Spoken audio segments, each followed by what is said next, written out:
नमस्कार दर्शकों, मैं हूँ डॉक्टर प्रतीक पाटिल और मैं कैंसर स्पेशलिस्ट हूँ। मेरा ज़्यादा करके काम थोरेसिक ऑन्कोलॉजी में है, जो यहाँ से लेके तो पेट तक के कैंसर्स है उसमें मैं स्पेशलाइज करता हूँ। तो आज हम यहाँ पे बात करने वाले हैं स्टेज 4 ब्रेस्ट कैंसर्स के बारे में।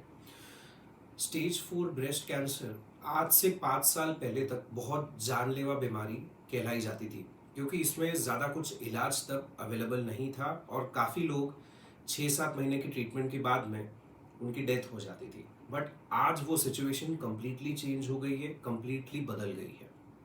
सो स्टेज 4 ब्रेस्ट कैंसर आज के ज़माने में बिल्कुल भी घबराने वाली बीमारी नहीं है। ओके, स्टेज 4 ब्रेस्ट कैंसर उसको कहते हैं जब जो गठान है वो आपकी ब्रेस्ट में स्टार्ट हुई है और यहाँ से वो आपके बॉडी के कई और पार्ट्स में भी फैल चुकी है, उसको बोलते हैं स्टेज 4 ब्रेस्ट कैंसर। कोई भी स्टेज 4 कैंसर तब कहलाता है जब वो ऑर्गन ऑफ ओरिजिन में स्टार्ट होके वहां से हर जगह फैल जाता है। तो कोई भी ब्रेस्ट में अगर कैंसर स्टार्ट होता है और वहां से कोई भी अन्य ऑर्गन में अगर वो फैलता है, चाहे एक भी गांठ हो, पेट सीटी स्कैन पे, सीटी स्कैन पे, तो उसे स्टेज 4 कैंसर कहलाया जाता है। सो आपकी अगर स्टेज 4 कैंसर की ट्रीटमेंट चल रही होगी तो आपको सबसे पहले आपकी बायोप्सी की रिपोर्ट देखनी है। आपके बायोप्सी के रिपोर्ट पे 3 चीजें आपको दिखेंगी: ER, estrogen receptor; PR, progesterone receptor; और HER2, HER2। ये 3 चीजें हर एक की बायोप्सी की रिपोर्ट पे दिखना अनिवार्य है, ये कंपलसरी है। इसके बिना कोई भी डॉक्टर आपको आपके स्टेज 4 ब्रेस्ट कैंसर के लिए ट्रीटमेंट नहीं दे सकता है। ओके, सो ये 3 रिपोर्ट्स जो बायोप्सी की रिपोर्ट है उसमें ये 3 चीजें: ईस्ट्रोजन रिसेप्टर, प्रोजेस्टेरॉन रिसेप्टर और HER2 रिसेप्टर, और आपका पेट सीटी स्कैन, बस इन 2 रिपोर्ट्स के बेसिस पे आपकी ट्रीटमेंट स्टार्ट की जाती है। सो बेसिकली ब्रेस्ट कैंसर जो स्टेज 4 है उसके 12 अलग अलग प्रकार होते हैं, डिपेंडिंग अपॉन ये 3 ER, PR और HER2 आपके पॉजिटिव है या नेगेटिव है। बट 12 सब टाइप्स यहाँ पे एक्सप्लेन करना वीडियो में ऑलमोस्ट नामुमकिन है, तो इनको मैं शॉर्टली 3 पार्ट्स में डिवाइड करूंगा। एक है ER पॉजिटिव होना, दूसरा है तीनों भी नेगेटिव होना, और तीसरा है HER2 जो है वो पॉजिटिव होना। सो इसमें से जो सबसे बेस्ट वैरायटी मानी जाती है ब्रेस्ट कैंसर में, वो मानी जाती है ईस्ट्रोजन रिसेप्टर का पॉजिटिव होना।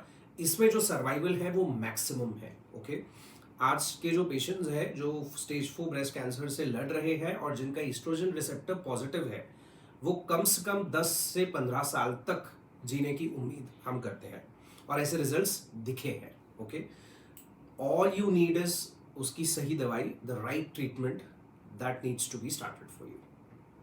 सो आपके रिसेप्टर में अगर ईस्ट्रोजन रिसेप्टर या प्रोजेस्टेरॉन रिसेप्टर दोनों में से एक भी चीज पॉजिटिव होगी, इररिस्पेक्टिव ऑफ HER2, तो आपकी जो ट्रीटमेंट है वो सिर्फ गोलियों के स्वरूप में चलेगी। ओके, कुछ कुछ बीच बीच में हमको इंजेक्शंस देने पड़ते हैं जो कि आपकी बोन हेल्थ के लिए होते हैं या हड्डियों में जो बीमारी फैली है उसके लिए होते हैं, बट वो पर से कैंसर के लिए नहीं होते। कैंसर की जो मेन इसमें कोर ट्रीटमेंट होती है वो टैबलेट्स के फॉर्म में होती है, जिसको हम पैल्बोसाइक्लिब, राइबोसाइक्लिब या एबेमासाइक्लिब के नाम से जानते हैं। तो ये 2 से 3 प्रकार की गोलियां हैं जो आपको रोज लेनी पड़ती है, और इससे आपकी जिंदगी बहुत अच्छी रहती है, आसान रहती है, कोई साइड इफेक्ट्स नहीं होते हैं, और काफी लोग अप्रोक्सीमेटली 10 साल के ऊपर भी इसमें जीते हुए दिखाई दिए हैं। तो अगर आपके बायोप्सी रिपोर्ट में ईस्ट्रोजन, प्रोजेस्टेरॉन रिसेप्टर्स पॉजिटिव होंगे तो ये सबसे बढ़िया टाइप का ब्रेस्ट कैंसर माना जाता है, इसमें सर्वाइवल बेस्ट होता है। ओके, सो अगर आप इस कैटेगरी में बिलोंग करते हैं तो आपके रिपोर्ट्स और पेट सीटी स्कैन की रिपोर्ट्स और बायोप्सी, ये दोनों रिपोर्ट्स आप हमें भेज सकते हैं नीचे दिए गए नंबर पे, और हम आपका 1-to-1 कंसल्टेशन कर सकते हैं उसके बेसिस पे। बट ये बेस्ट प्रकार का कैंसर माना जाता है सर्वाइवल में। ओके, जो सेकेंड टाइप का ब्रेस्ट कैंसर मैं डिस्कस यहाँ पे करने वाला हूँ डिटेल में, that is triple negative breast cancer. अभी इसको ट्रिपल नेगेटिव क्यों बोलते हैं? क्योंकि इसमें ER, PR मतलब ईस्ट्रोजन रिसेप्टर, प्रोजेस्टेरॉन रिसेप्टर और HER2 रिसेप्टर तीनों नेगेटिव होते हैं। ये एग्रेसिव बहुत ज्यादा होता है, इसलिए इसको वर्स्ट प्रकार का कैंसर माना जाता है। इसमें जो बीमारी की एग्रेसिवनेस है वो इररिस्पेक्टिव ऑफ हार्मोन्स है। बेसिकली ये 3 जो रिसेप्टर्स होते हैं ये हार्मोन्स होते हैं। अगर आपका कैंसर हार्मोन से रिलेटेड है तो उसका ट्रीटमेंट आसान हो जाता है, क्योंकि हमें सिर्फ आपके हार्मोन का ट्रीटमेंट करना पड़ता है। But triple negative breast cancer में इसका जो रीजन है वो हार्मोनल नहीं होता है, वो कुछ और होता है, वो डीएनए म्यूटेशंस के फॉर्म में होता है, जो आपके खून में स्टेम सेल के लेवल पे होता है। तो उसकी एग्रेसिवनेस बहुत ज़्यादा होती है, और ये बहुत सी कम कीमोथेरेपी की दवाई को ही रिस्पॉन्ड करता है। इसमें गोली या अन्य प्रकार की दवाई नहीं दी जा सकती है। सो ट्रिपल नेगेटिव ब्रेस्ट कैंसर आपका अगर रिपोर्ट दर्शा रहा होगा, या आपके डॉक्टर ने आपको आपका ट्रिपल नेगेटिव ब्रेस्ट कैंसर है ऐसा बोला होगा, तो ये सबसे एग्रेसिव बीमारी मानी जाती है, और इसका इलाज भी एग्रेसिव तरीके से ही करना पड़ता है। ये एग्रेसिव कैसे है? क्योंकि ये फैलता बहुत जल्दी है। अगर इसकी ट्रीटमेंट थोड़े दिन के लिए भी बंद कर दी तो ये दोबारा से फूलने लग जाते हैं, पूरी बॉडी में स्प्रेड हो जाने लगते हैं। ये ब्रेन में भी स्प्रेड होने के चांसेस बहुत ज़्यादा रहते हैं, और एक बार कोई भी कैंसर अगर ब्रेन में फैल जाता है तो उसका ट्रीटमेंट थोड़ा सा लिमिटेड, थोड़ा सा रिस्ट्रिक्टेड हो जाता है। साइंस अभी भी उतना एडवांस नहीं हुआ है कि हम ब्रेन की डिसीज को पूरी तरह से दबा सकें, निकाल सकें, और लंबे समय तक, सालों से सालों तक उसको कंट्रोल कर सकें।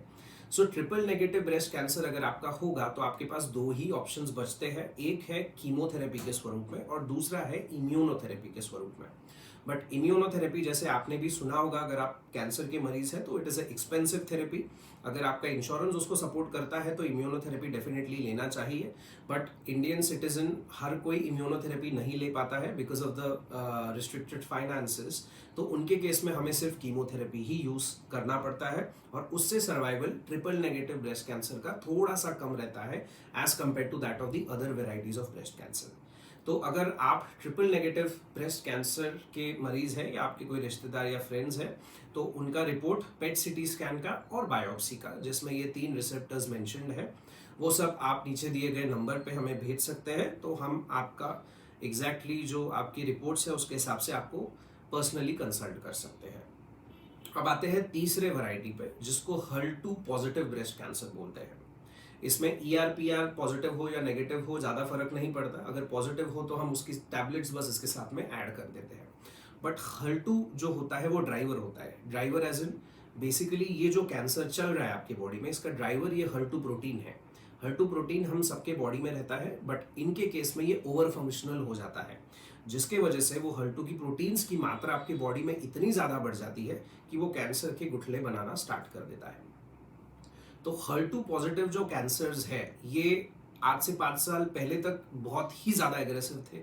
इसकी कोई दवाई अवेलेबल नहीं थी, तो ऐसे पेशेंट्स ज़्यादा से ज़्यादा 6 या 7 महीने में एक्सपायर हो जाते थे। बट आज वो सिचुएशन वैसी नहीं है।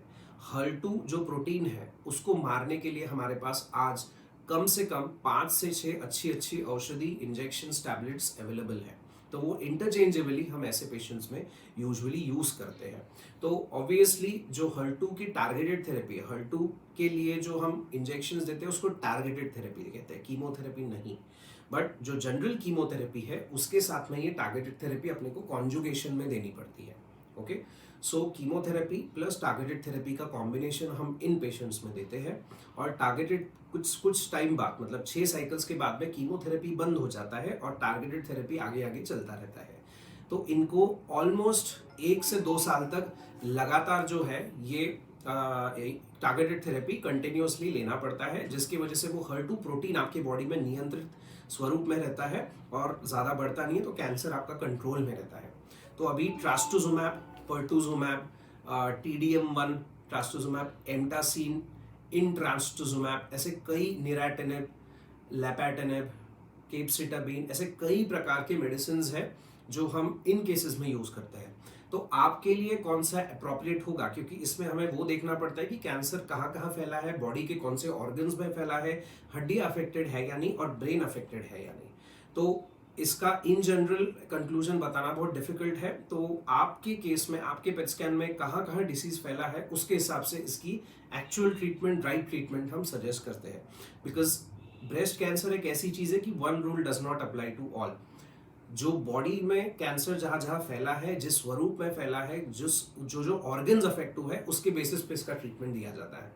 तो अगर आप triple negative HER2 positive breast cancer के कैटेगरी में बिलोंग करते हैं, तो आपके भी रिपोर्ट्स हमें डेफिनेटली भेजिएगा, तो उसके हिसाब से हम आपको 1-on-1 कंसल्ट कर सकते हैं कि एग्जैक्टली कौन सी दवाई आपको स्टार्ट करनी चाहिए और क्यों करनी चाहिए।